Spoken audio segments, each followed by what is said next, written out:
प्यारे छात्रों, आज के इस सेशन में आप सभी लोगों का बहुत बहुत स्वागत है। बात कर रहे हैं बिहार स्टेट 2025 की। ये स्टेट की फॉर्म आना है, वो थोड़ा डिले है पर आएगा, क्योंकि चुनाव का भी मौसम है और पिछले जो ईयर्स के जो बच्चे में जो इस बार का है, हो सकता है उनको भी मौका मिले, तो पिछले ईयर्स के जो बच्चे उनको मौका दिया जाएगा, तो इसलिए स्टेट का फॉर्म आना है। तो स्टेट की तैयारी में आप सभी लोग लगे रहिए। ये टेस्ट सीरीज से जुड़े ये रुक्मणी प्रकाशन का है, जिसमें टोटल 11 टेस्ट सीरीज है, जिसमें से हमने 6 टेस्ट सीरीज आप लोगों को दे चुके हैं। ये आज का जो होगा 7वां टेस्ट सीरीज है और इसके साथ साथ प्रीवियस ईयर भी क्वेश्चन दे चुके हैं। तो आप लोग एनसीईआरटी बुक को भी पढ़े और टेस्ट बनाते रहे। इसके अलावा जो मार्केट में और भी बुक आएंगे, हम उसका भी क्वेश्चन आप लोगों को डाल देंगे, उसका भी क्वेश्चन आप लोग को देंगे। तो चलिए, इसी के साथ आप लोग हमारे वीडियोस को जुड़े रहिए और हमारे चैनल्स को सब्सक्राइब कीजिए और शेयर अधिक से अधिक कीजिए, क्योंकि और अधिक से अधिक हमारे साथ छात्र जुड़ सके। इससे क्या बोला कि मैं आप लोगों को लाइव क्लासेस देने की बात कर रहा हूँ। कौन सी क्लासेस? लाइव क्लासेस मैं आप लोगों को देना चाह रहा हूँ।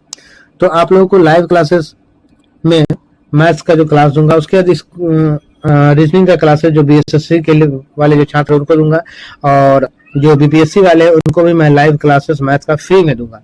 चलिए, तो आगे की तरफ बढ़ते हैं। आज का क्वेश्चन देख रहे होंगे, टेस्ट सीरीज 7वां है। चलिए, इन सब बातों को ध्यान में रखते हुए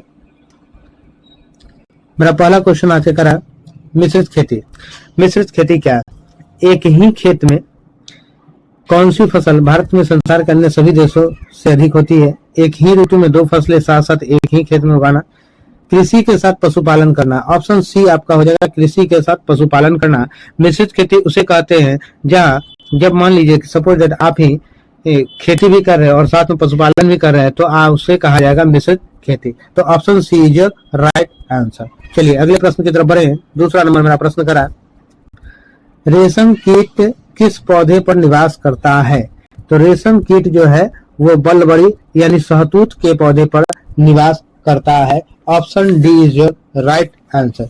चलिए, अगले प्रश्न की तरफ बढ़ेंगे। अगला प्रश्न करा तीसरा नंबर, भारत में कपास पौधे यानी बीटी ओविस नहीं का बीटी ज्यूविस होगा, ठीक है, ज्यूविस, बीटी ज्यूविस, ये हटाइए। ज्यूविस में एक जीन के द्वारा कुटित किया गया है, उसे कहते हैं, उसे क्या कहते हैं? तो उसे क्राई कहते हैं। क्या उसे कहते हैं? उसे क्राई कहते हैं। ज्यूविस ये कृत्रिम रूप से बनाया जाने वाला है, यानी मानव के द्वारा यह बनाया जाता है। चलिए, तो ऑप्शन क्या होगा इसका? D is your right answer.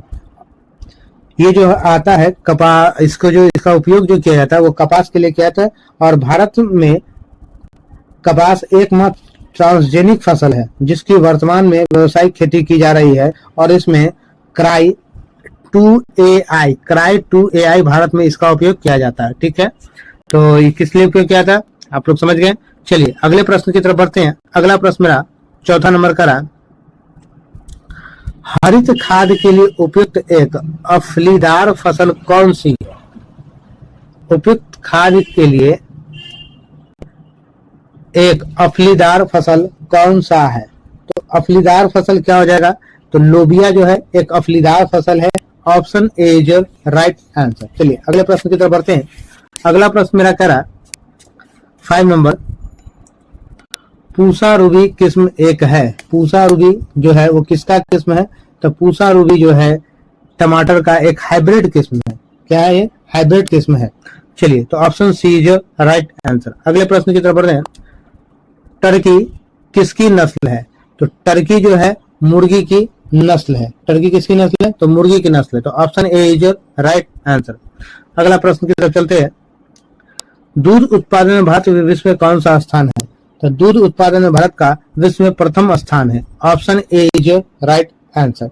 एक बात और जान लीजिए, 21-22 में वैश्विक दूध उत्पादन में 24% दुनिया में, पूरे दुनिया में 24% दूध का योगदान भारत का था 21-22 में।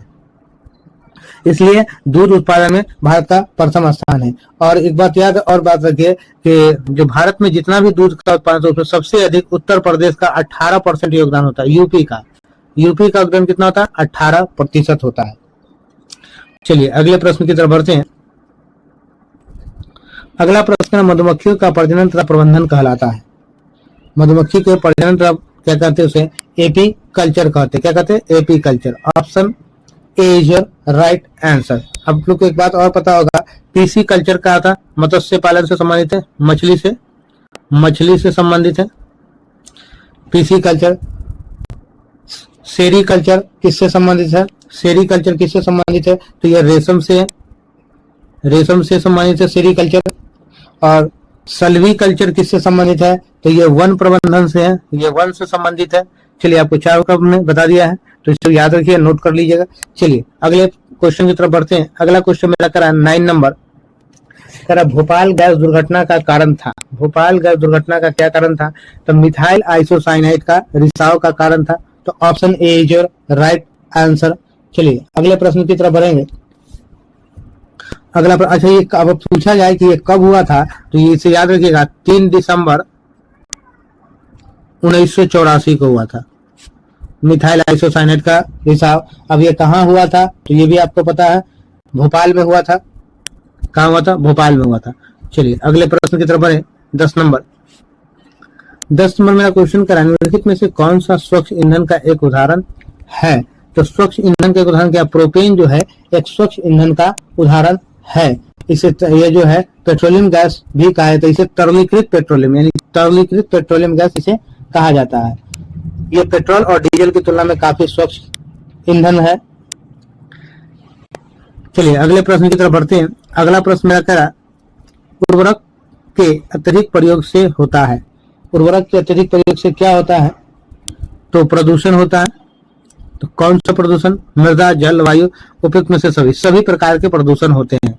ठीक है, उर्वरक के अतिरिक्त प्रयोग से सभी प्रकार के प्रदूषण होते हैं। और एक बात आप लोग याद रखिएगा, प्रदूषण 4 प्रकार के होते हैं। कितने प्रकार के होते हैं? 4 प्रकार के होते हैं। एक मृदा है, पहला मृदा, वायु, जल, ये 3 तो आपका दिया हुआ है, और एक ध्वनि प्रदूषण होता है। ठीक है, तो 4 प्रकार के प्रदूषण हो गए। चलिए अगले प्रश्न की तरफ बढ़ते हैं। पादप पल्वक में कमी का परिणाम होगा। पादप पल्वक में कमी का परिणाम होगा, क्या होगा? ये हो जाएगा आपका वातावरण में कार्बन डाइऑक्साइड में वृद्धि। वातावरण में कार्बन डाइऑक्साइड में वृद्धि हो जाएगा। Option A is your right answer. चलिए अगले प्रश्न की तरफ बढ़ते हैं। अगला प्रश्न मेरा 13 नंबर क्या कह रहा है, जरा देख लें।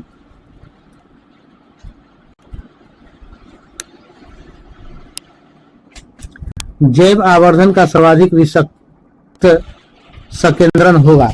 जैव सर्वाधिक क्या होगा? विषाक्त संकेंद्रण। तो हो जाएगा द्वितीय उपभोक्ता में। क्या हो जाएगा? द्वितीय उपभोक्ता में। Option C is your right answer.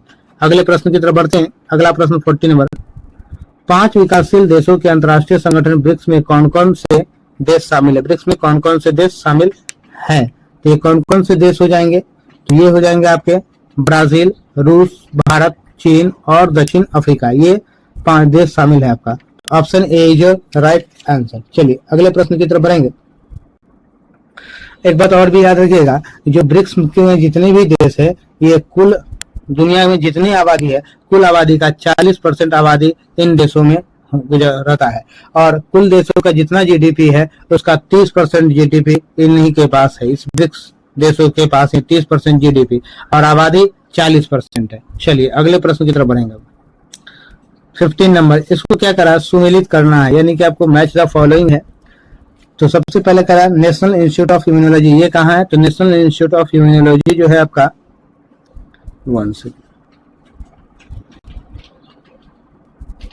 National institute of immunology जो होगा आपका वो नई दिल्ली में हो जाएगा। National centre for sale science, national centre for sale science ये कहाँ हो जाएगा? तो ये हो जाएगा आपका पुणे में। ऑप्शन ए किसका हो जाएगा? Centre for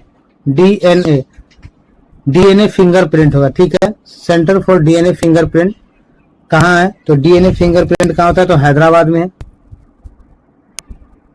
national brain research centre कहाँ है? तो ये कहाँ हो जाएगा? गुड़गांव में हो जाएगा। तो देखिए, तो ऐसा कौन सा ऑप्शन से आपको मैच कर रहा है? तो आपको किसी ऑप्शन से मैच कर रहा है क्या?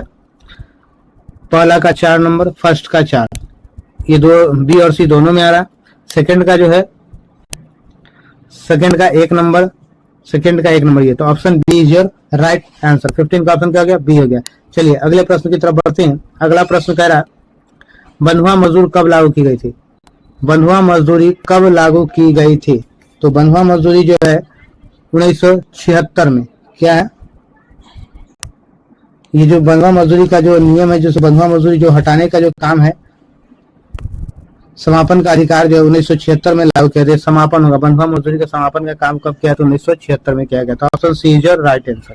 आइए, भारतीय वायुसेना में निम्नलिखित में से कौन सी कमान नहीं है? अच्छा, कौन सा इसमें कमान नहीं है? तो उत्तरी वायु कमान, पश्चिमी वायु कमान, मध्य वायु कमान, दक्षिण पश्चिम वायु कमान। तो इसमें से कौन सा नहीं होगा? तो ये वही उत्तरी वायु कमान नहीं होता है, ठीक है। तो वायुसेना का पश्चिमी कमान है, ये होता है। दक्षिणी पश्चिमी कमान ये भी होता है, मध्य वायु कमान ये भी होता है। आप लोग को बता दें कि पूरे जो है 7 कमान कहा गया, पूरा कितने 7 कमान कहा गया है, जिसमें से उत्तरी वायु कमान नहीं है। इसकी जो है भारतीय वायुसेना की स्थापना कब हुई थी? तो आपको बता दें 8 अक्टूबर 1932 को हुई थी। कब हुई थी? 8 अक्टूबर 1932 को हुई थी। चलिए अगले प्रश्न की तरफ बढ़ते हैं। यूरोपीय सेंटर फॉर न्यूक्लियर रिसर्च सर्न की प्रयोगशाला कहाँ है? सर्न की प्रयोगशाला कहाँ है? तो ये सर्न की प्रयोगशाला जेनेवा के स्विट्जरलैंड में है। सर्न की प्रयोगशाला देखिएगा, सर्न जो है एक तरह से ये फ्रेंच लैंग्वेज है, और इसका जो अगर आप नाम लिखेंगे सर्न का, तो काउंसिल, इसका फुल फॉर्म लिखेंगे CERN होता है, CERN सर्न कहते हैं, ठीक है। इसका पूरा नाम council European polar research nuclear है, ठीक है। Polar research nuclear full form इसका यही है। आप लोग इसको नोट कर लेंगे, आप लोग दोबारा वीडियो प्ले करके सुन लेंगे, ठीक है। चलिए इसी के साथ बढ़ते हैं अगले प्रश्न की तरफ। अगला प्रश्न कह रहा, मानव विकास सूचकांक प्रतिवर्ष किस संस्था द्वारा जारी किया जाता है? तो मानव विकास सूचकांक प्रतिवर्ष UNDP के द्वारा जारी किया था। Option B is your right answer. आइए अगले प्रश्न की तरफ चलते हैं। 20 नंबर क्वेश्चन की तरफ चलेंगे। 20 नंबर क्वेश्चन आपका कह रहा है, स्वीडन की संसद का क्या नाम है? ठीक है, तो स्वीडन के संसद का नाम क्या है? रिक्सडॉग है। स्वीडन की संसद का option A is your right answer. देखिएगा, स्वीडन की राजधानी अगर आपसे पूछे तो इसका राजधानी क्या है? स्टॉकहोम है। स्टॉकहोम, थोड़ा लिखने में इस पे स्टॉकहोम है, ऐसे सुन लीजिए जो हम बोले। इसकी राजधानी स्टॉकहोम हो। इसकी मुद्रा अगर पूछेगा तो स्वीडिश क्रेना है, स्वीडिश क्रेना हो जाएगा इसकी मुद्रा। आगे नेक्स्ट करा देखिएगा, अगर आपसे पूछा जाए, ये तो आपने स्वीडन का लिखा, स्वीडन का संसद option A is your right answer. चलिए अगर आपसे पूछा जाए रूस के संसद का नाम कहते हैं, तो रूस के संसद को ड्यूमा कहते हैं। इसको ये क्या है, कहाँ का संसद है? ये रूस का संसद है, जिसको ड्यूमा कहा जाता है। कार्टेस कहाँ का संसद है? तो कार्टेस जो है स्पेन का संसद है। और मजलिस कहाँ का संसद है? तो मजलिस आपको पता है ईरान का संसद है। आपने देख लिया, तो ये सब नोट डाउन कर लीजिएगा। आपको मैंने इसमें चारों का आपको बता दिया है। चलिए अगले प्रश्न की तरफ बढ़ते हैं। अगला प्रश्न मेरा कह रहा है, भारत में प्रथम स्टॉक एक्सचेंज किस वर्ष स्थापित हुआ था? तो भारत में प्रथम स्टॉक एक्सचेंज जो है 1875 ईस्वी में स्थापित हुआ था। कहाँ हुआ था? 1875 ईस्वी में। और कहाँ हुआ था? तो बम्बई में हुआ था सबसे पहले। चलिए option B is your right answer. अगर पूछे कब हुआ था तो 1850। कहाँ हुआ था सबसे पहले? सबसे पहले बम्बई में हुआ था। चलिए अगले प्रश्न की तरफ बढ़े। अगला प्रश्न मेरा कह रहा है, यूनेस्को द्वारा निम्नलिखित में से किस क्षेत्र में योगदान के लिए कलिंग पुरस्कार दिया जाता है? किसके लिए दिया जाता है? तो ये हो जाएगा विज्ञान के क्षेत्र में। किसके लिए? विज्ञान के क्षेत्र में दिया जाता है। Option D is your right answer. चलिए अगर पूछे इसकी शुरुआत कब हुई थी, इस कलिंग पुरस्कार की शुरुआत कब हुई थी? तो 1952 में इसकी शुरुआत हुई थी। और ये किसके लिए किया जाता था? कलिंग फाउंडेशन के बीजू पटनायक संस्थापक के थे। बीजू पटनायक के द्वारा ये किया गया था। यूनेस्को के अध्यक्ष अगर वर्तमान में पूछा जाए अभी कौन है, तो यूनेस्को के वर्तमान अध्यक्ष जो है आंद्रे अजोले है। आंद्रे लगी देखिए, आंद्रे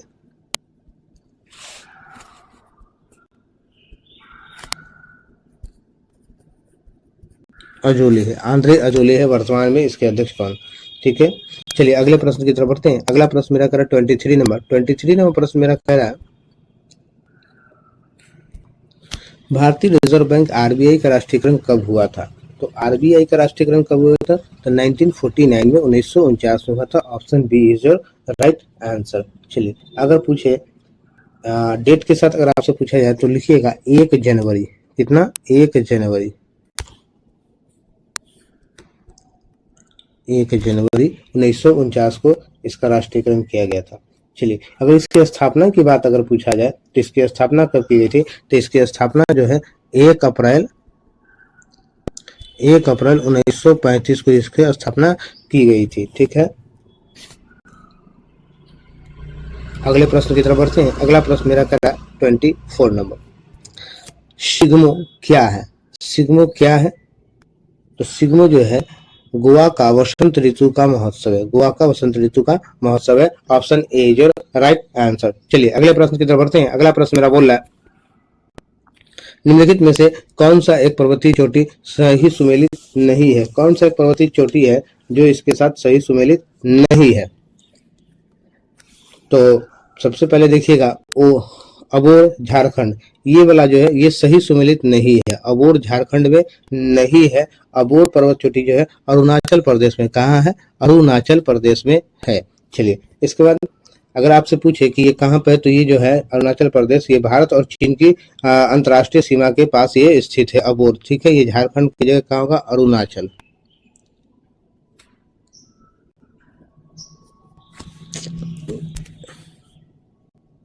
देखिए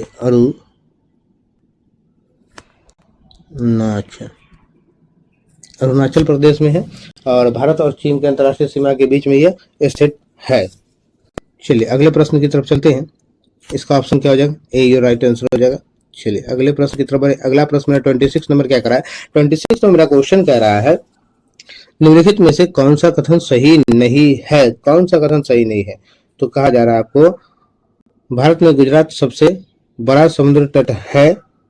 भारत का जोग जलप्रपात उच्चतम जलप्रपात है। नहीं, भारत का जोग जलप्रपात उच्चतम जलप्रपात है, ये कथन सही नहीं है, ये गलत कथन है। तो जो आपसे पूछा जा रहा है कौन सही नहीं, तो ये गलत है, वही आपका आंसर हो जाएगा। तो option B is right answer. अगर आप पूछा जाता है तो भारत का सबसे लंबा समुद्री तट कौन सा है?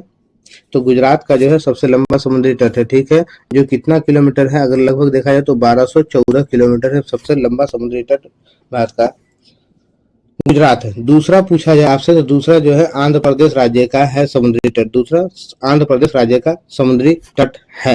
अगर आपसे पूछे कि भारत के कितने राज्य तट रेखा से लगे हुए हैं तो भारत के कुल 9 राज्य है। कितने राज्य? भारत के कुल 9 राज्य है जो तट रेखा से लगे हुए हैं। उसमें कौन सा है? एक तो आपने गुजरात देखा, एक गुजरात हो गया, दूसरा महाराष्ट्र है, गोवा है, कर्नाटक है, केरल है, तमिलनाडु, आंध्र प्रदेश, उड़ीसा है और पश्चिम बंगाल है। ये सभी 9 राज्य है, सभी 9 राज्य जो भारत के तटरेखा से लगे हुए हैं। आप लोग नोट कर लीजिए वीडियो को दोबारा से सुन के। ठीक है, चलिए अगले प्रश्न की तरफ बढ़ते हैं। अगला प्रश्न हमारा क्या कर रहा है? निम्नलिखित नदियों को ध्यान में रखते हुए कावेरी नदी की सहायक नदियों की पहचान कीजिए। कावेरी की सहायक नदियां के बारे में आपको बताना है। ठीक है, तो कावेरी की सहायक नदियां कौन कौन हो जाएगी? अमरावती, भावनी, दूधगंगा, हेमावती। तो आपको इसमें से इसका आंसर आ जाएगा। एक मिनट, इसको मैच करके आपको बताना है। तो इसकी जो हो जाएगी अमरावती, इसकी कावेरी की सहायक नदियां हो जाएगी अमरावती, भावनी और हेमावती। ये तीनों जो है कावेरी की सहायक नदियां है। चलिए, तो कावेरी की सहायक नदियां ऑप्शन क्या हो जाएगी? इसमें कौन सा ऑप्शन मिला? तो ऑप्शन बी मिला। Option B is right answer. अगर आपसे पूछे कि कावेरी की ये दूध गंगा किसकी है तो आइए हम कुछ बता दें आपको। दूध गंगा, भीमा, पंचांग, तुंगभद्रा, मूसी, कोयना और मालप्रभा आदि जो है कृष्णा की सहायक नदी। आदि क्या है? कृष्णा की सहायक नदियां हैं। ये सब कावेरी की है। इसके और भी कई नाम है कावेरी के, और लेकिन अभी हमने जो 6-7-8 नाम बता दिए वो किसके हैं? तो वो कृष्णा की सहायक नदियां हैं। चलिए अगले प्रश्न की तरफ बढ़ेंगे। अगला प्रश्न मेरा कह रहा, हाँ एक बात आप लोग और ध्यान लीजिए, अगर आपसे पूछा जाए दक्षिण भारत की गंगा, तो दक्षिण भारत की गंगा किसे कहते हैं? कावेरी को कहते हैं। दक्षिण भारत की गंगा कहा जाता है किसको? कावेरी नदी को कहा जाता है। चलिए नेक्स्ट प्रश्न मेरा है 28 नंबर। 28 नंबर का निम्नलिखित में कौन सा एक भारत में कहवा उत्पादक में अग्रणी है? तो भारत में कहवा उत्पादन में अग्रणी राज्य जो है वो कर्नाटक है। कौन सा है? Karnataka. Option B is your right answer. अगर आपसे पूछा जाए भारत में कहवा बोर्ड यानी कॉफी बोर्ड कहाँ है, तो भारत में कॉफी बोर्ड कहाँ है? बेंगलुरु में है। बेंगलुरु में है। और भारत में कॉफी का उत्पादन की शुरुआत सबसे पहले कहाँ से हुई थी? तो बाबा बुदन की पहाड़ी पर से हुई थी। बाबा बुदन की पहाड़ी।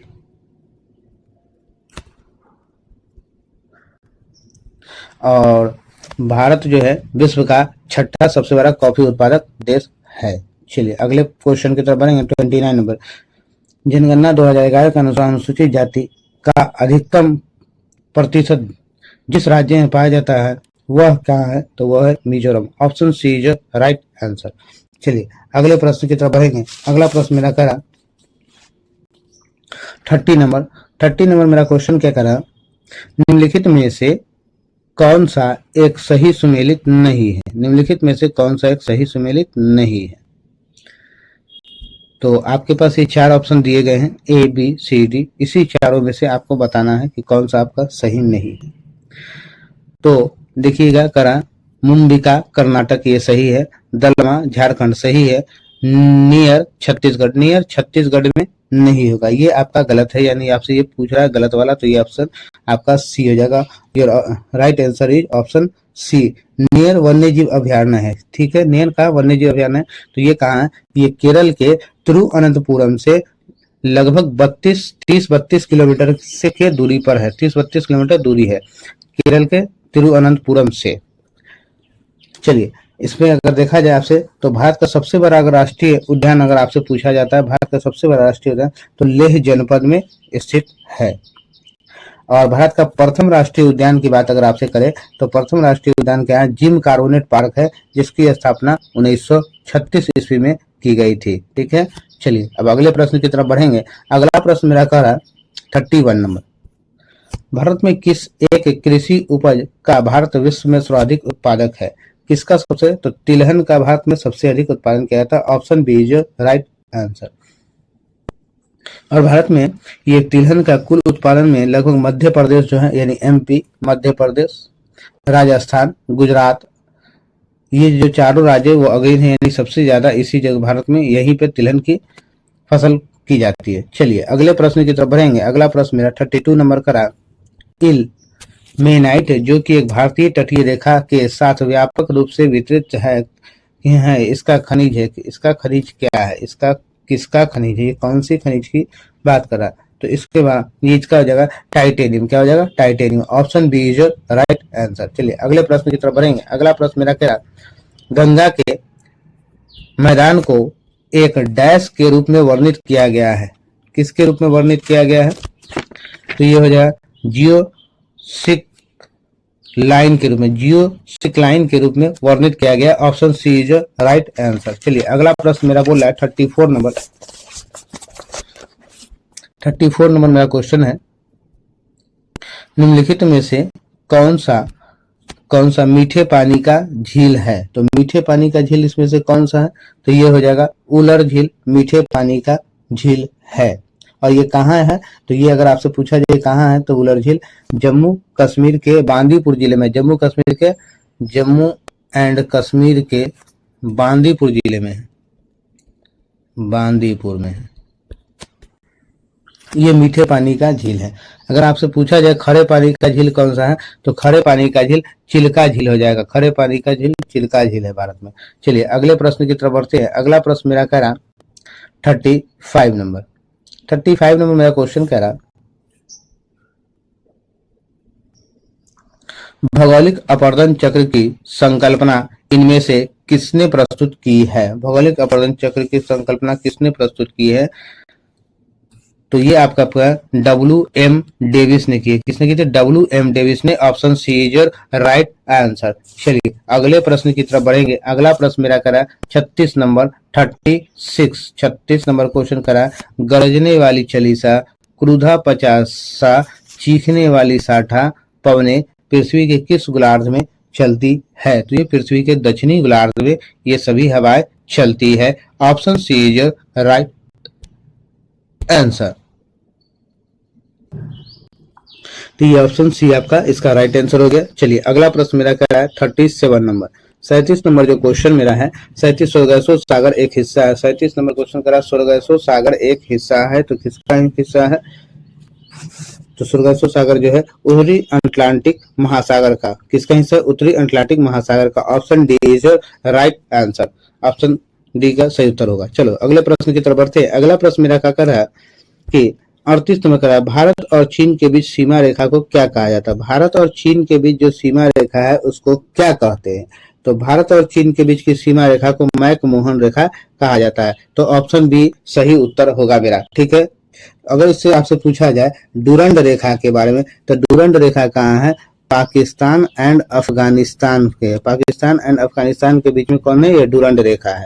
चलिए अगर आपसे पूछा जाए रेड क्लिफ रेखा के बाद, तो रेड क्लिफ रेखा कहाँ है? तो भारत और पाकिस्तान के बीच में है। भारत एंड पाकिस्तान के बीच में रेड क्लिफ रेखा है। अगर आपसे पूछा जाता है इंदिरा पॉइंट, तो ये भारत का सबसे दक्षिणतम बिंदु कहा जाता है इंदिरा पॉइंट को, जो निकोबार द्वीप समूह में स्थित है। कहाँ से? निकोबार द्वीप समूह में सबसे दक्षिणतम पॉइंट इंदिरा पॉइंट को कहा जाता है। चलिए ये चारों बाकी का जो है ये सब नोट कर लीजिए। ऑप्शन तो आपको बता ही चुके, ये मैकमोहन रेखा होगा भारत और चीन के बीच का। चलिए अगले प्रश्न की तरफ बढ़ेंगे। अगला क्वेश्चन मेरा क्या आ जाएगा? अगला क्वेश्चन है मेरा 39 नंबर। 39 नंबर कह रहा है आवर्तन के आधार पर ज्वालामुखियों में किसमें वर्गीकृत किया जा सकता है? किसको वर्गीकृत किया जा सकता है? तो ये कह रहा है सक्रिय ज्वालामुखी, निष्क्रिय ज्वालामुखी, विलुप्त ज्वालामुखी और उपयुक्त में सभी। देखिएगा उपयुक्त में से सभी होगा। आवर्त के आधार पर ज्वालामुखी का वर्गीकरण जो है ये सभी प्रकार से किया जाता है, तीनों प्रकार से किया, सक्रिय होगा, निष्क्रिय भी होगा और विलुप्त को जो है हम लोग सुसुप्त ज्वालामुखी भी कहते हैं। विलुप्त को सुसुप्त ज्वालामुखी भी कहा जाता है। तो उपयुक्त में से सभी हो जाएगा। Option D is your right answer. चलिए अगले प्रश्न की तरफ बढ़ेंगे। अगला प्रश्न हमारा बोला है 40 नंबर करा अटाक में अपनी पहाड़ी यात्रा के अंत में सिंधु नदी अफगानिस्तान के किस नदी से जुड़ती है? तो अफगानिस्तान के किस नदी से जुड़ती है? तो ये हो जाएगा आपका काबुल नदी से। किससे जुड़ती है? काबुल नदी से। तो option B is right answer. सही आपका बी जो है सही उत्तर बी होगा। ठीक है, देखिएगा एक बात और, हेमलंद नदी कहाँ है? तो ये अफगानिस्तान की सबसे लंबी नदी है। हेमलंद नदी की कहाँ की है? अफगानिस्तान की सबसे लॉन्गेस्ट रिवर है। चलिए समझ में आ गया। तो अगले प्रश्न, अगला क्वेश्चन हमारा रहेगा 41 नंबर 41।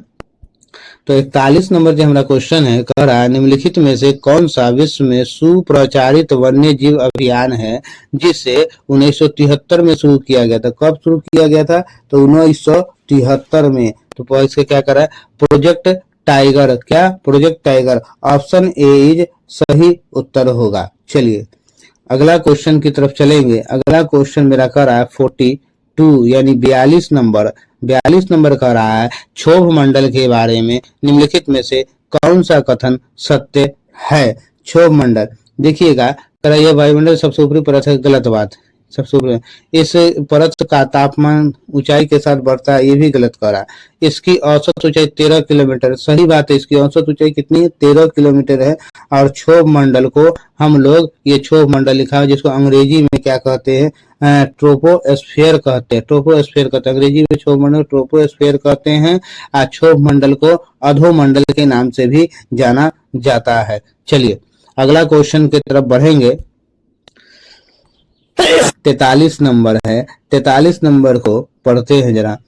चलिए, नागरिकता संशोधन अधिनियम 2019 का उद्देश्य क्या है? तो नागरिकता संशोधन 2019 का अधिनियम 2019 अफगानिस्तान, बांग्लादेश और पाकिस्तान में पीड़ित अल्पसंख्यक समूह के नागरिक को अल्पसंख्यक समूह को नागरिकता प्रदान करना है। ऑप्शन डी आपका सही उत्तर हो जाएगा। ठीक है, चलो अगला प्रश्न की तरफ बढ़ेंगे। हमारा अगला प्रश्न हमारा कह रहा है 44 नंबर। 44 नंबर क्वेश्चन मेरा है किस वर्ष में राष्ट्रीय विस्तार सेवा प्रारंभ किया गया था? तो 1953 ईस्वी में। कब किया था? 1953 ईस्वी में राष्ट्रीय विस्तार सेवा की शुरुआत की गई थी। ऑप्शन ए सही उत्तर होगा, ऑप्शन ए। चलिए अगला प्रश्न की तरफ बढ़ेंगे। अगला प्रश्न मेरा 45 नंबर का रहा है, निम्नलिखित में से क्या संविधान की 11वीं अनुसूची में शामिल नहीं है? कौन सा चीज है जो 11वीं अनुसूची में शामिल नहीं किया गया है? तो ग्रामीण खेल जो है वो 11वीं अनुसूची में शामिल नहीं किया गया। इसको जो है ये 11वीं अनुसूची में जो है 1992 के 73वें संविधान संशोधन अधिनियम द्वारा 73वें संविधान संशोधन द्वारा इसको जोड़ा गया है। ठीक है, ऐसे आपका ऑप्शन इसका सी हो जाएगा। ठीक है, तो 1992 में 73वीं जो संशोधन हुआ था ना, उसी के तहत फिर इसको जोड़ा गया है। चलिए अगले प्रश्न की तरफ पढ़ेंगे। अगला प्रश्न मेरा कह रहा है 46 नंबर। तो 46 नंबर क्वेश्चन जो आपका है, राज्य विधान परिषद के सदस्य में किस श्रेणी से नहीं चुने जाते? किस श्रेणी से जो है यहाँ सदस्य नहीं चुने जाते? तो उद्योगपति लोगों को तो सही बात है, नहीं चुना जाता, तो उद्योगपति है। कहाँ संसद में किसको चुना जाता? जो आम इंसान को ही चुना जाता। तो ऑप्शन डी जो है आपका सही उत्तर हो जाएगा। चलिए अगले प्रश्न की तरफ बढ़ते हैं। अगला प्रश्न करा 47 नंबर, भारतीय प्रशासन में विभाजन प्रणाली किससे संबंधित है? भारतीय प्रशासन में विभाजन प्रणाली किससे संबंधित है? तो नीति और कार्यान्वयन से संबंधित है। ऑप्शन सी आपका सही उत्तर होगा। चलिए अगला क्वेश्चन हमारा बोलेगा 48 नंबर हमारा अगला प्रश्न है, जो पूछ रहा है निम्नलिखित में से कौन सी संसदीय समिति कार्यपालिका को नियम विनियम बनाने के लिए प्रायोजित शक्तियों से संबंधित है? प्रायोजित शक्तियों से संबंधित है। तो ये हो जाएगा आपका अधीनस्थ विधान पर समिति। ऑप्शन बी आपका सही उत्तर होगा। चलिए अगले प्रश्न की तरफ बढ़ेंगे। 49 यानी 49 नंबर क्वेश्चन कर रहा है, भारतीय संविधान के अनुच्छेद 300 किससे संबंधित है? तो भारतीय संविधान के अनुच्छेद 300 जो है मुकदमे तथा कार्यवाही से संबंधित है। ऑप्शन ए सही उत्तर होगा। चलिए अगला प्रश्न मेरा करा 50 नंबर, किस राज्य में पहला लोकायुक्त स्थापित हुआ था? किस राज्य में पहला लोकायुक्त स्थापित हुआ था? तो सबसे पहला लोकायुक्त जो है महाराष्ट्र राज्य में हुआ था। कहाँ? महाराष्ट्र में। तो ऑप्शन इस क्वेश्चन के अनुसार ऑप्शन सी आपका सही उत्तर हो जाएगा। कब नियुक्त किया गया था? तो 1971 में किया गया था महाराष्ट्र में। चलिए अगर आपसे पूछा जाए तो केंद्र, देखिएगा इसके बारे में कुछ और बातें आपको। केंद्र के लिए लोकपाल और राज्यों के लिए लोकायुक्त होता है। ठीक है, केंद्र सरकार के लिए आप सुने होंगे लोकपाल होता है और राज्य सरकार के लिए लोकायुक्त होता है। और भारत में संसद में प्रथम लोकपाल विधेयक कब पारित हुआ था? तो 1968 में पारित हुआ था भारत में के संसद में लोकपाल विधेयक। चलिए अगले प्रश्न की तरफ बढ़ेंगे। अगला प्रश्न मेरा कह रहा है 51 नंबर हमारा क्वेश्चन है, A.S. आनंद 1990 के दशक के अंत में किस पद पर कार्यरत थे? तो 1990 के किस पद पर वो कार्यरत थे? तो वे कार्यरत थे भारत के मुख्य न्यायाधीश के पद पर। तो ऑप्शन बी आपका सही उत्तर हो जाएगा। चलिए अगला प्रश्न की तरफ बढ़ेंगे। अगला प्रश्न हमारा 52 नंबर है। कौन नंबर है? 52 नंबर क्या कह रहा है, जरा सुनो। भारत के वित्त आयोग के संदर्भ में निम्नलिखित कथनों पर विचार कीजिए।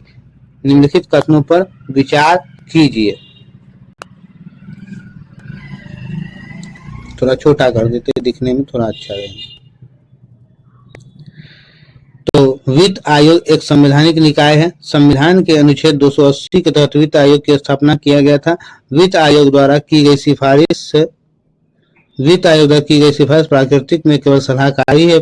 पहला वित्त आयोग 1950 में स्थापित किया गया था। तो देखिएगा आपका जो है 2 और 3 ही सिर्फ सही है। ऑप्शन सी जो राइट आंसर होगा। तो संविधान के अनुच्छेद 280 के तहत वित्त आयोग की स्थापना की गई, ये सही है। और वित्त आयोग के द्वारा की गई सिफारिश प्राकृतिक में केवल सलाहकारी है, ये दोनों सही है। तो 2 और 3 सही है। तो option C is your right answer. चलिए अगला प्रश्न की तरफ बढ़ेंगे। अगला क्वेश्चन हमारा कर रहा है 53 नंबर का रहा है, सन 1946 में बनी अंतरिम सरकार में राजेंद्र प्रसाद के पास कौन सा विभाग आया था? तो राजेंद्र जी के पास कौन सा विभाग आ गया था?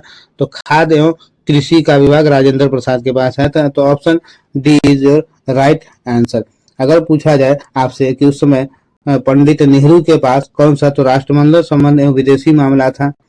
लियाकत अली के बारे में, तो वो वित्त मंत्री थे। वल्लभ भाई पटेल कौन थे? तो गृह सूचना एवं प्रसारण मंत्री थे। बलदेव सिंह रक्षा मंत्री थे। जगजीवन राम कौन थे? तो वो श्रम मंत्री थे। ये सब मंत्रालय उस समय बांटा गया था। ठीक है, चलिए अगले प्रश्न की तरफ बढ़ेंगे। अगला प्रश्न हमारा 54 नंबर है। कितना नंबर? 54 नंबर। पटना हाईकोर्ट का मुख्य न्यायाधीश कौन है? तो पटना न्यायाधीश का इस ऑप्शन में से आपका जो हो जाएगा वो ए नंबर होगा। न्यायाधीश कृष्ण विनोद चांद्रन है। Krishna Vinod Chandran, option A is right answer. चलिए अगले प्रश्न की तरफ बढ़ेंगे। अगला प्रश्न मेरा कह रहा है 55 नंबर यानी 55। तो 55 नंबर क्वेश्चन मेरा जो है, आंतरिक चल निधि समायोजन सुविधा ILAF को किस समिति ने सुझाया था? तो किस समिति ने इसको सुझाया था? तो इसको जो है नरसिम्हा समिति ने सुझाया था। किसने सुझाया था? नरसिम्हा समिति। एक बात और याद रखिए, ये नरसिम्हा समिति जो है दो होता है, एक नरसिम्हा समिति 1 है, एक नरसिम्हा समिति 2 है। ठीक है, पहले रुकिए, आप लोगों को थोड़ा क्लियर कर ले। इसमें जो है ऑप्शन तो आपका डी है। तो नरसिम्हा समिति एक 1 होता है और एक 2 होता है। ठीक है, ये दो नरसिम्हा समिति है। तो नरसिम्हा समिति 1 जो है ये वित्तीय सुधार से, किससे है? वित्तीय सुधार से है। ठीक है, ये वित्तीय सुधार से। और नरसिम्हा समिति 2 जो है ये बैंकिंग सुधार से है। ठीक है, बैंकिंग यानी बैंक का जो समस्या है उसमें सुधार के लिए नरसिम्हा समिति 1 और 2 बनाएगा। तो अगर आपसे फिर पूछा जाए खुसरो समिति का संबंध किससे है? तो खुसरो समिति का संबंध कृषि वाला ऋण से है। किससे? कृषि ऋण से है। और खान समिति का तो FPI में सुधार से, FPI में सुधार से है खान समिति का। और वर्मा समिति कैसे है?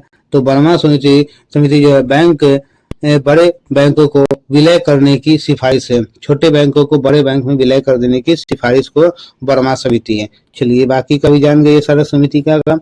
चलिए अगला प्रश्न की तरफ बढ़ेंगे। अगला मेरा करा 56 नंबर। 56 नंबर क्वेश्चन है, कौन सा अधिनियम ब्रिटिश सरकार को बंदी प्रत्यक्षीकरण को स्थगित करने का अधिकार देता है? बंदी प्रत्यक्षीकरण को स्थगित करने का अधिकार देता है। तो ये हो जाएगा आपका रॉलेट अधिनियम 1919। ऑप्शन सी आपका जो है सही उत्तर हो जाएगा।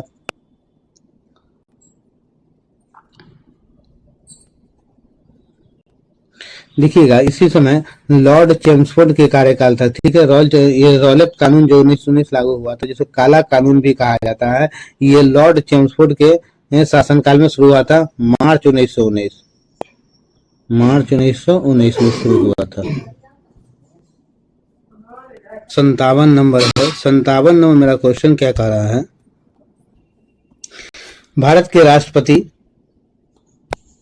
भारत के उपराष्ट्रपति का चुनाव किसके द्वारा किया जाता था? भारत के उपराष्ट्रपति का चुनाव किसके द्वारा किया जाता है? तो संसद के दोनों सदनों के सभी सदस्य चाहे निर्वाचित हो या मनोनीत हो, निर्वाचित हो या मनोनीत हो, दो सभी सदस्य मिलकर उपराष्ट्रपति के चुनाव में भाग लेते हैं। तो ऑप्शन बी आपका सही उत्तर होगा। चलिए उपराष्ट्रपति के बारे में एक दो चार बातें और आपको बता दें। तो उपराष्ट्रपति पद कहाँ से उपराष्ट्रपति का पद कहाँ से लिया गया है? तो ये अमेरिका से लिया गया। कहाँ से? अमेरिका से लिया गया है। ठीक है, उपराष्ट्रपति का मुख्य कार्य क्या है? राज्यसभा का। देखते हैं, राज्यसभा का जो सभापति को ही उपराष्ट्रपति कहा जाता है। उपराष्ट्रपति जो है वो राज्यसभा का सभापति होता है। देखिए हाँ, अब देखिए इसका जो है अनुच्छेद 63 में उपराष्ट्रपति का पद एवं अनुच्छेद 66 में उपराष्ट्रपति का चुनाव से संबंधित है। अनुच्छेद 66 जो है ये चुनाव से संबंधित है यानी इलेक्शन से, और अनुच्छेद 63 जो है उसके पद से संबंधित है। चलिए तो अगले प्रश्न की तरफ बढ़ेंगे। अगला प्रश्न मेरा करा 58 नंबर। निम्नलिखित में से कौन सा एक भारत के उपराष्ट्रपति को संवैधानिक विशेष अधिकार नहीं है? राष्ट्रपति को एक संवैधानिक विशेष अधिकार नहीं है, तो ये कौन सा अधिकार है? तो हो जाए पूर्ण विचार के लिए एक वित्तीय विधेयक की वापसी, पूर्ण विचार के लिए एक वित्तीय विधेयक की वापसी करना, ये राष्ट्रपति के अधिकार में नहीं है। तो ऑप्शन ए आपका सही उत्तर हो जाएगा। पर क्यों अधिकार नहीं है ये थोड़ा सा जान लीजिए। कह रहा है सभी धन विधेयक वित्त विधेयक होते हैं, ठीक है, सभी धन विधेयक वित्त विधेयक होते हैं, किंतु सभी वित्त विधेयक धन विधेयक नहीं होते हैं। अब एक बात और, इसका जो है पुनः विचार एक वित्तीय विधेयक की वापसी नहीं हो पाती है। तो धन विधेयक जो है राष्ट्रपति के पूर्व अनुमति से ही लोकसभा में पेश किया जाता है, लोकसभा में लाया जाता है, ठीक है। तो राष्ट्रपति को पहले से अनुमति होता है तभी लोकसभा में हम लोग लेकर आते हैं। अगर पहले से लेकर आते तो इसलिए इसमें विधेयक की वापसी का अधिकार नहीं है, ये बात आप जान गए। उसके बाद कहता है देखिएगा अनुच्छेद 110 जो है धन विधेयक की परिभाषा दिया गया है। अनुच्छेद 110 में धन विधेयक के बारे में बताया गया है। चलिए अगला प्रश्न की तरफ बढ़ेंगे। अगला प्रश्न मेरा कर रहा है 59 नंबर। लोकसभा सचिवालय किसके सीधे पर्यवेक्षण में आता है? लोकसभा सचिवालय, तो ये हो जाएगा आपका लोकसभा अध्यक्ष। क्या? लोकसभा अध्यक्ष। Option C is right answer. चलिए अगला प्रश्न करें 60 नंबर की बात करें। भारत में तृतीय पंचवर्षीय योजना तथा चौथी पंचवर्षीय योजना का अंतराल कितने वर्षों का है? तो इसका अंतराल 3 वर्षों का है। ऑप्शन बी आपका सही उत्तर होगा। चलिए अगला क्वेश्चन 61 नंबर है। मुख्य रूप से सामान्य मानव विकास सूचकांक में सम्मिलित है, किसमें सम्मिलित है? तो ये हो जाएगा उपयुक्त में से सभी। मानव विकास यानी जीवन प्रत्याशा, प्रति व्यक्ति आय और साक्षरता दर, ये सभी सूचकांक में सम्मिलित है। ऑप्शन डी आपका सही उत्तर हो जाएगा, ऑप्शन डी। अगले प्रश्न की तरफ बढ़ेंगे। 62 नंबर हमारा क्वेश्चन है। भारत की नई औद्योगिक नीति 1991 में आधारित है। भारत के नई औद्योगिक नीति 1991 कहाँ पर आधारित है? तो ये हो जाएगा आपका उपयुक्त में से सभी। क्या? उपयुक्त में से सभी। उदारीकरण पर, वैश्वीकरण पर और निजीकरण पर। तो ऑप्शन डी हमारा सही उत्तर होगा। चलिए अगला क्वेश्चन की तरफ बढ़ेंगे। अगला क्वेश्चन 63 नंबर है ट्राइसेम ग्रामीण युवा के स्वरोजगार हेतु प्रशिक्षण योजना का एक कार्यक्रम है। प्रशिक्षण योजना का एक कार्यक्रम है। ग्रामीण का विकास, क्या चीज का विकास? ग्रामीण का विकास। ऑप्शन ए सही उत्तर होगा। चलिए अगले क्वेश्चन की तरफ बढ़ेंगे। अगला क्वेश्चन हमारा कर रहा है भारत में पहली औद्योगिक नीति जारी हुई थी। तो भारत में पहली औद्योगिक नीति कब जारी हुई थी? तो ये हो जाएगा 6 अप्रैल 1948 को जारी हुआ था। ऑप्शन सी हमारा सही उत्तर हो जाएगा। अगला प्रश्न हमारा 65 नंबर जो है, 65 नंबर हमारा क्वेश्चन कह रहा है मेक इन इंडिया वैश्विक पहल में प्रवर्तन किया गया। मेक इंडिया वैश्विक पहल में प्रवर्तन किया गया ये कब? तो सितंबर 25 को 2014 यानी 25 सितंबर 2014 को, ठीक है। ऑप्शन सी आपका सही उत्तर हो जाएगा। चलिए अगला क्वेश्चन की तरफ कहेंगे। अगर आपसे पूछा जाए स्वच्छ भारत मिशन कब शुरू किया? तो 2 अक्टूबर 2014 को स्वच्छ भारत मिशन स्टार्ट किया। स्टार्टअप इंडिया कब शुरू किया गया? तो स्टार्टअप इंडिया 16 जनवरी 2016 को। अटल पेंशन योजना, तो देखिएगा अटल पेंशन योजना भी की शुरुआत की गई तो 9 मई 2015 को अटल पेंशन योजना शुरू किया गया था। इसका आंसर तो आपको पता है, बता दीजिएगा, सी हो जाएगा 25 सितंबर 2014। चलिए तो इन सब पॉइंट को एक्स्ट्रा पॉइंट है वो सब लिख लिया कीजिए, जिससे क्या आपको बेनिफिट मिलता है। चलिए तो हमारे चैनल से जुड़े रहिए, सब्सक्राइब कीजिए, शेयर कीजिए, क्योंकि शेयर करने के लिए इसलिए बार बार आपको बोल रहे हैं क्योंकि जैसे ही ये मेरे पास बच्चे स्टूडेंट ज्यादा होंगे तो आप लोग को मैं लाइव क्लास मैथ्स का फ्री दूंगा। चलिए अगला क्वेश्चन हमारा कर रहा है 66 नंबर। नाबार्ड कृषि एवं ग्रामीण विकास हेतु राष्ट्रीय बैंक का लक्ष्य है। राष्ट्रीय बैंक का क्या लक्ष्य है? तो ग्रामीण साख। Option A is right answer. चलिए अगले प्रश्न की तरफ बढ़ेंगे। अगला प्रश्न मेरा क्या कर रहा है, देखिएगा 67 नंबर क्वेश्चन। छठी पंचवर्षीय योजना की अवधि संबंधित है, तो इसकी अवधि किससे संबंधित है? तो ये हो जाएगा आपका 1980-85। छठी पंचवर्षीय कब शुरू हुई थी? 1980-85 में शुरू की गई थी। ये आपका सही उत्तर होगा। चलिए अगर कहा जाए तो छठी पंचवर्षीय योजना जो है इसी समय कहा जाता है नेहरू मॉडल का अंत कहा जाता है। ठीक है, नेहरू मॉडल का अंत कहा जाता है इस छठी पंचवर्षीय योजना के साथ। चलिए अगले प्रश्न की तरफ चलेंगे। 68 नंबर का रहा, भारत में किस वर्ष रेल बजट आम बजट में मिला दिया गया था? किस वर्ष जो है रेल बजट को आम बजट में मिला दिया गया?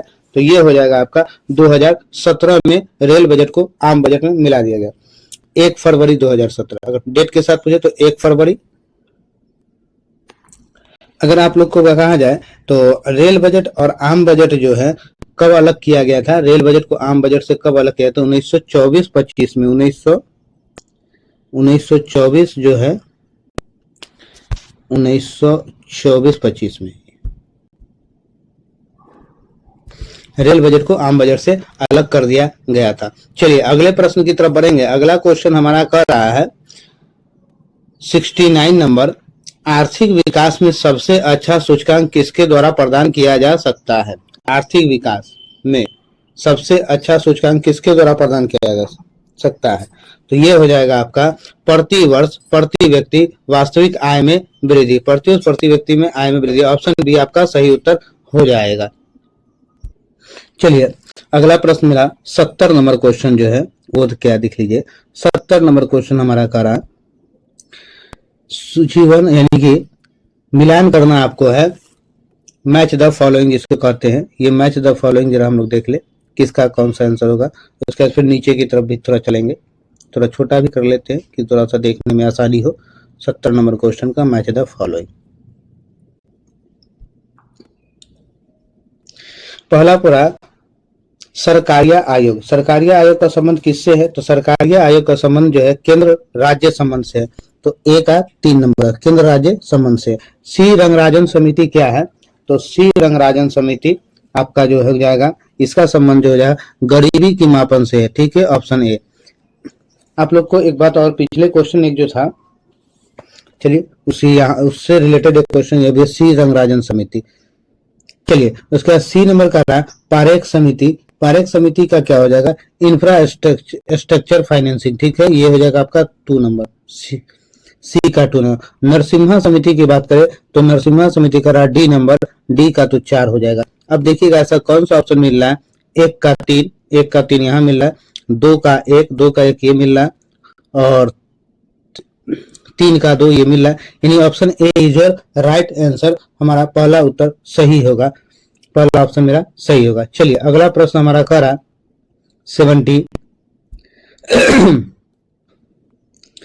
71 नंबर 71, विशेष आर्थिक क्षेत्र अत्यधिक सफल डैश प्रयोग की लाइन पर आधारित थे। तो किस प्रयोग की लाइन पर आधारित थे? तो हो जाएगा चाइनीज, ऑप्शन ए हमारा सही उत्तर हो जाएगा। अगला क्वेश्चन की तरफ बढ़ेंगे। अगला क्वेश्चन हमारा कह रहा है विश्व व्यापार संगठन भारत में सम्मिलित हुआ। विश्व व्यापार संगठन भारत में कब सम्मिलित हुआ था?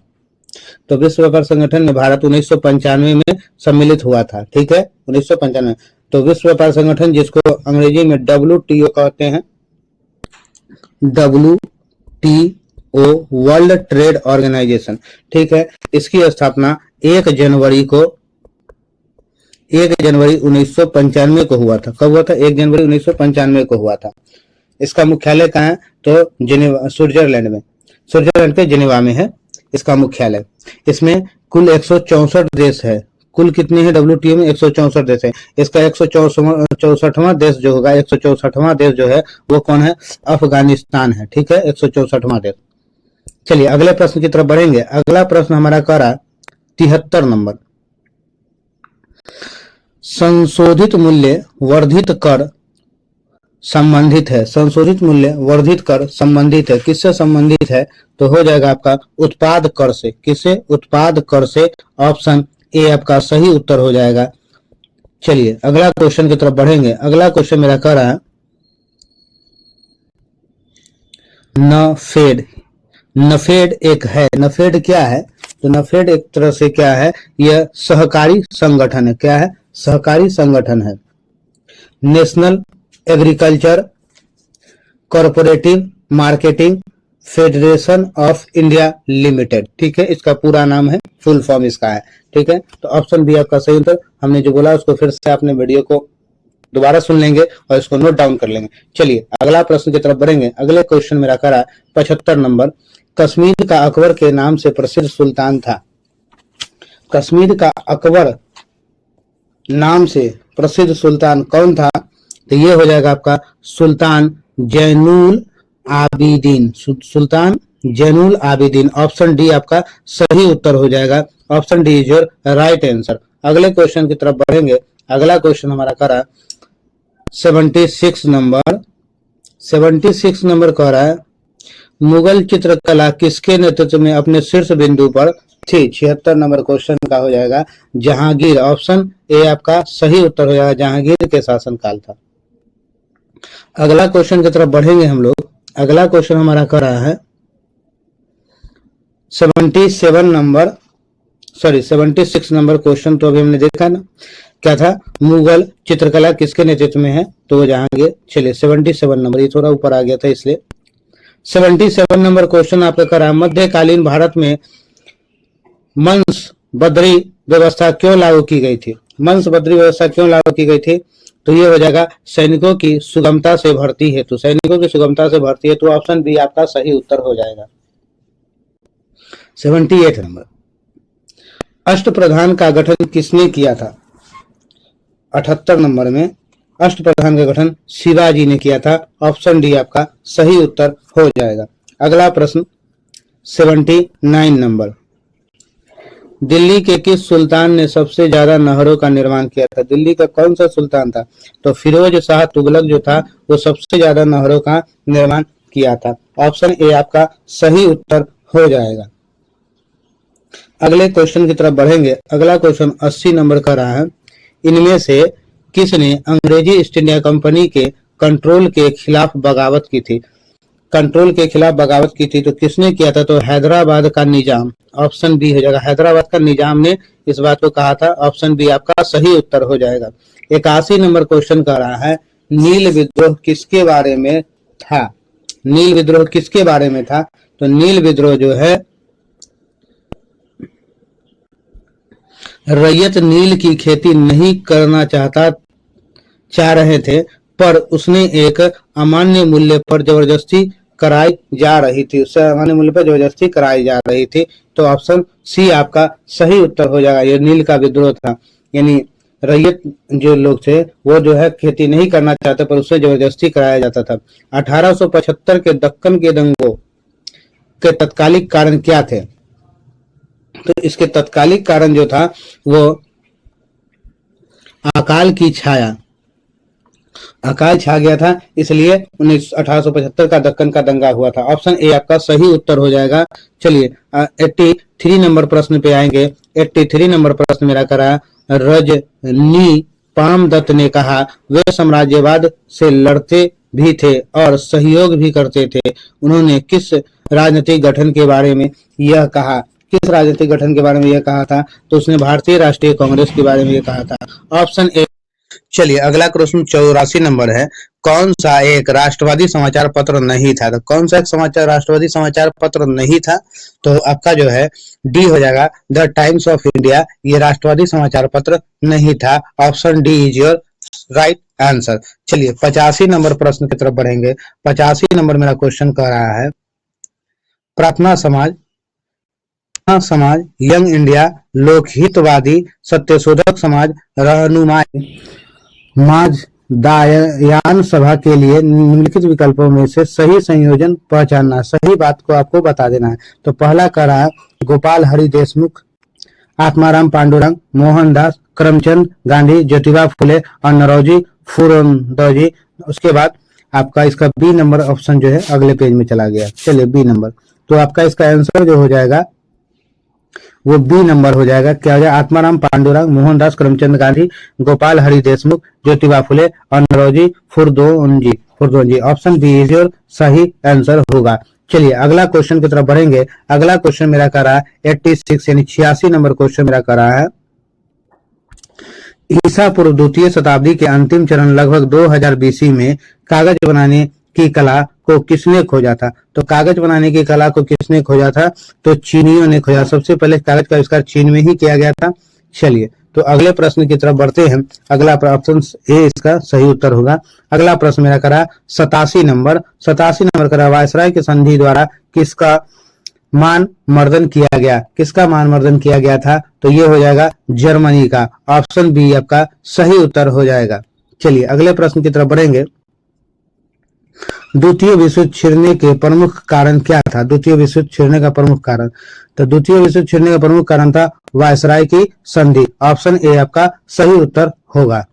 चलिए अगला प्रश्न कर रहा है 89 नंबर। फ्रैंक फ्रंट की संधि फ्रांस और जर्मनी के बीच किस वर्ष हुई थी? फ्रैंक फ्रंट की संधि फ्रांस और जर्मनी के बीच किस वर्ष हुई थी? तो ये हो जाएगा आपका ऑप्शन डी 1871 ईस्वी में हुई थी। कब हुई थी? 1871। Option D is your right answer. चलिए अगले प्रश्न की तरफ बढ़ेंगे। अगला प्रश्न मेरा करा 1917 में पहली रूसी क्रांति को किस नाम से जाना जाता है? तो पहली रूसी क्रांति को किस नाम से जाना जाता है?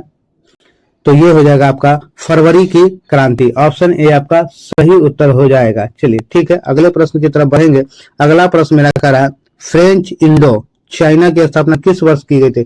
फ्रेंच इंडो चाइना की स्थापना 1887 में की गई थी। कब की गई थी? 1887। ऑप्शन डी आपका सही उत्तर हो जाएगा।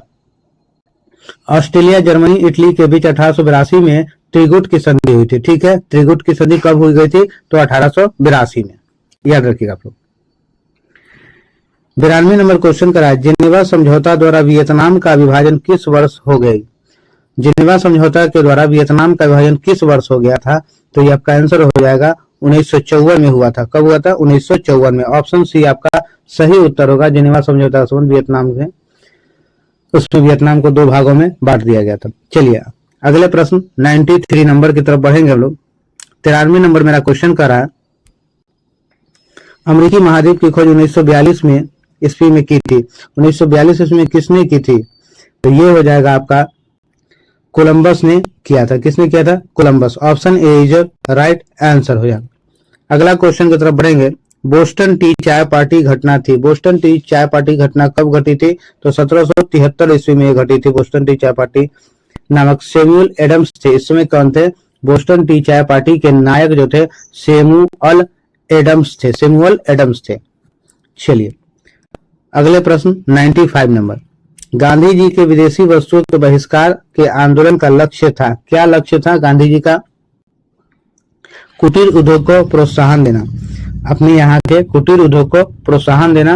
भारत के स्वदेशी स्वराष्ट्र स्वभाषा स्वराज्य जैसे शब्दों का प्रयोग सर्वप्रथम दयानंद सरस्वती द्वारा किया गया था उसी समय। ठीक है क्योंकि जो कुछ था अपने देशों के लिए करना था, क्योंकि विदेशी चीजें हम लोग ज्यादा यूज कर रहे थे, क्योंकि विदेशियों की कमर तोड़नी थी इसलिए। अगले क्वेश्चन की तरफ चलते हैं 96 नंबर। भारत के समुद्री मार्ग की खोज किसने की थी? तो भारत के समुद्री मार्ग की खोज वास्को डी गामा ने किया था। ठीक है कब किया था? 17 मई 1498 को। 17 मई 1498।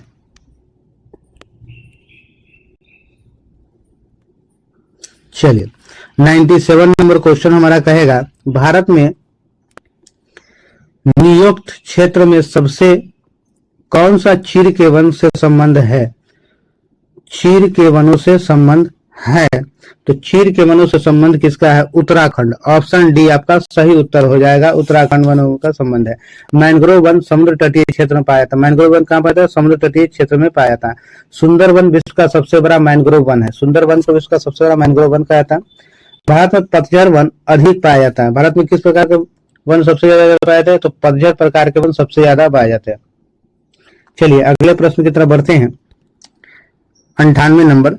पृथ्वी के वायुमंडल में सर्वाधिक घनत्व कहां पर है? सबसे अधिक घनत्व कहां पर है? तो सबसे अधिक घनत्व क्षोभ मंडल में है, जिसको अंग्रेजी में ट्रोपोस्फियर कहते हैं, जिसको अधो क्षोभ मंडल का दूसरा नाम अधोमंडल भी है। चलिए अगले प्रश्न की तरफ करते हैं।